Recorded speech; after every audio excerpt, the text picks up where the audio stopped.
c'est la RDC Congo, il y a un jour après une pluie. Vous êtes sur France 24, c'est l'heure du Journal de l'Afrique. Soyez les bienvenus. À la une, le double scrutin présidentiel et législatif en Ouganda. 21 millions d'électeurs étaient appelés et fatigue cette saison des pluies. Autre pays touché par des inondations, la République démocratique du Congo. À Kinshasa, les habitants aussi entre colère et fatigue. Cette saison des pluies, qui est sur le point de se terminer, a été marquée par des épisodes d'inondations paralysant la capitale congolaise. Les habitants mettent en cause l'inaction des autorités de la ville. Les précisions d'Aurélie Bazaraki-Mangoula à Kinshasa. Dans les rues de Kinshasa, des habitants nous ont dit être exaspérés. Alors des fortes pluies se sont abattues sur la capitale congolaise 2 jours de suite. Les principales artères ont été inondées comme le boulevard Triomphal ou celui du 30 juin. Des axes très fréquentés paralysés pendant plusieurs heures. Résultat, les embouteillages sont devenus monstrueux. Les Kinois ont dû s'armer de patience pour rentrer chez eux. J'ai souffert et pourtant je n'habite pas loin. Je suis seulement en Ngiringiri ici. Mais pour arriver à Ngiringiri, j'ai quitté le boulot à 14h, mais je suis arrivé à 17h. Imaginez-vous, c'est pas facile. Hein? La commune de Kalamou, jusqu'à d'autres communes qui suivent là-bas, donc il n'y a pas moyen de sortir. Moi, je suis sorti à la maison à l'heure de 12h, donc il n'y avait pas moyen de sortir le matin. L'eau montait jusqu'aux genoux. Pour traverser les rues et rentrer chez moi, j'ai enlevé mes chaussures pour marcher dans l'eau, mais c'est un risque avec tous les câbles électriques qui sont dans l'eau. La ville est très sale et quand il pleut, c'est un problème.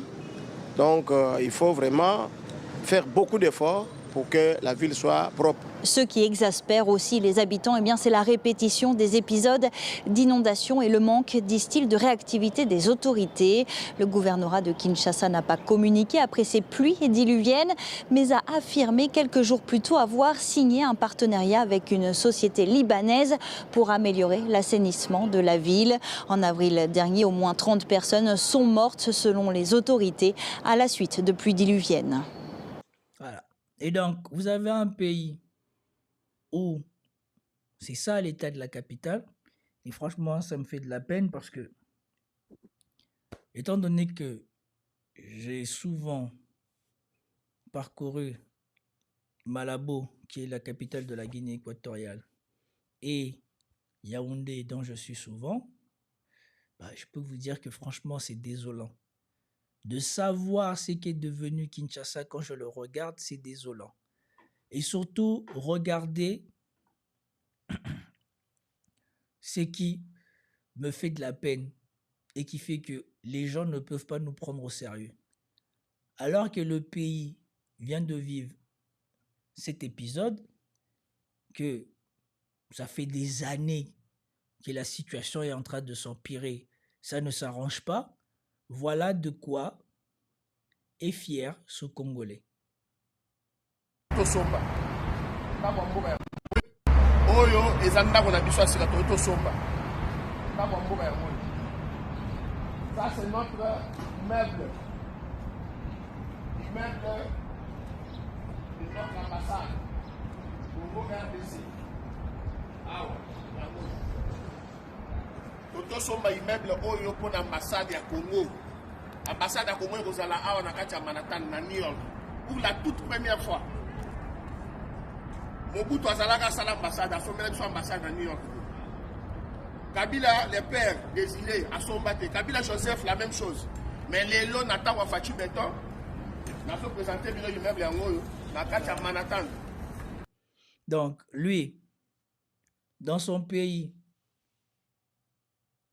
quand il pleut, on ne peut pas circuler, on ne peut rien faire. Le pays, la capitale est paralysée. Mais il prend la peine de faire une vidéo pour vanter le fait que le gouvernement actuel congolais a acheté un immeuble à Manhattan pour faire une ambassade de la République du Congo à Manhattan. D'habitude, les ambassades, on les installe dans la capitale administrative du pays. Bon, après, je comprends. New York est une mégalopole importante, donc ça peut être intéressant de mettre une ambassade ici, mais est-ce que la priorité de ce pays, ça doit être cela? Est-ce que la priorité de ce pays, ça doit être d'ouvrir des ambassades? Mais moi, c'est ça qui me désole. Et je comprends pourquoi les gens critiquent les Congolais. Quand vous voyez ce qu'il est en train de dire, et en plus non content déjà d'être bête et de faire ce qu'il fait là, il commence à dire Mobutu ne nous a pas acheté d'ambassade à New York. Kabila Père ne nous a pas acheté d'ambassade à New York. Il a fallu que ce soit Félix Tshisekedi qui vienne nous acheter une ambassade à New York. Le fait de posséder une ambassade à New York, qu'est-ce que ça rajoute à la gloire de la RDC Congo? Regardez la bêtise qu'ils ont fait avec leur sponsoring de Barcelone ou de je ne sais pas quelle équipe où on n'apparaît jamais.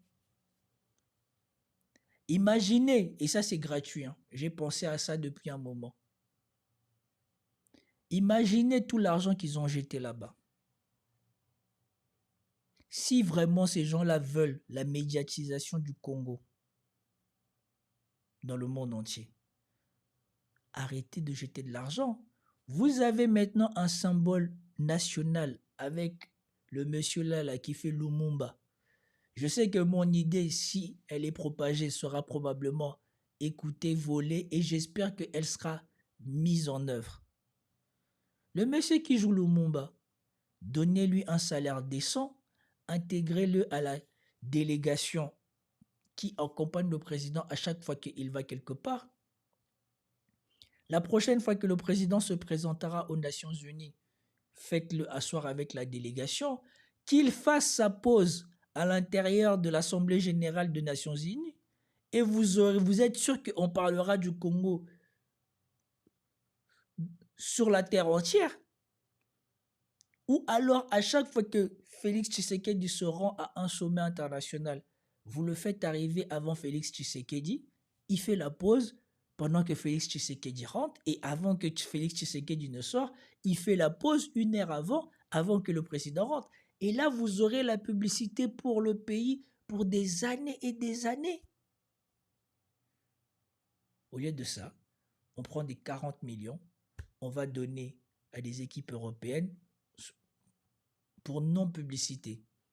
Et vous avez des gens comme ça, qui, parce qu'il a la chance d'être à Manhattan, ne mesure même pas la bêtise de ce qu'il est en train de faire. Et bien évidemment, probablement qu'il y a des Congolais qui vont le louer pour faire cette bêtise. Finissons.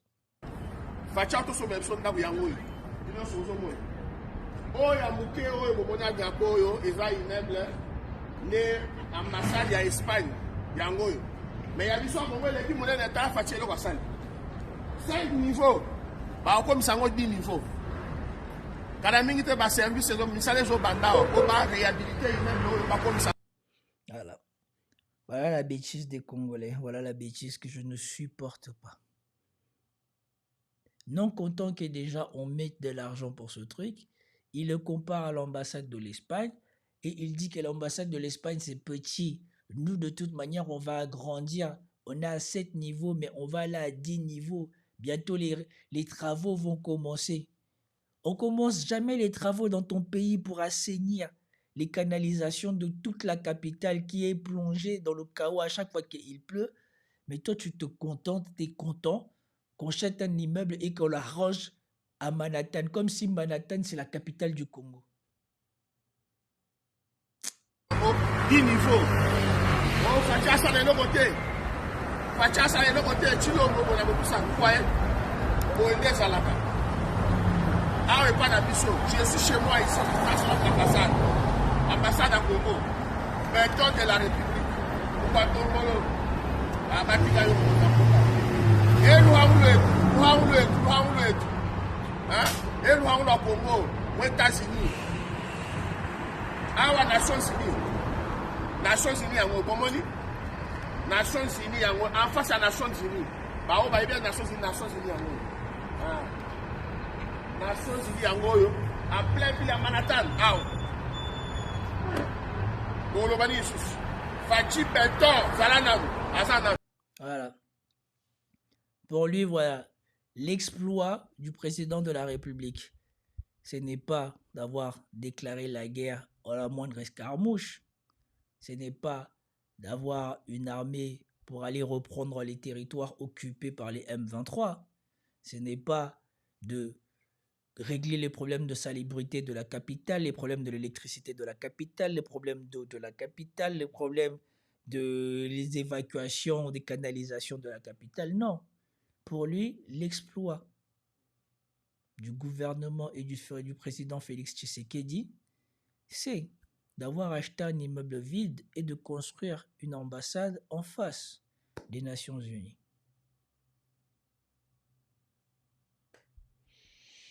Ah, c'est déplorable. Ça me fait de la peine à chaque fois que je vois les bêtises de ce pays. Je ne comprends pas. Et ce sera les premières personnes qui viennent te dire que non, il ne faut pas parler de notre pays. Comme si le pays leur appartient. Ils sont en train de couler le pays à chaque fois, mais bon, il ne faut pas leur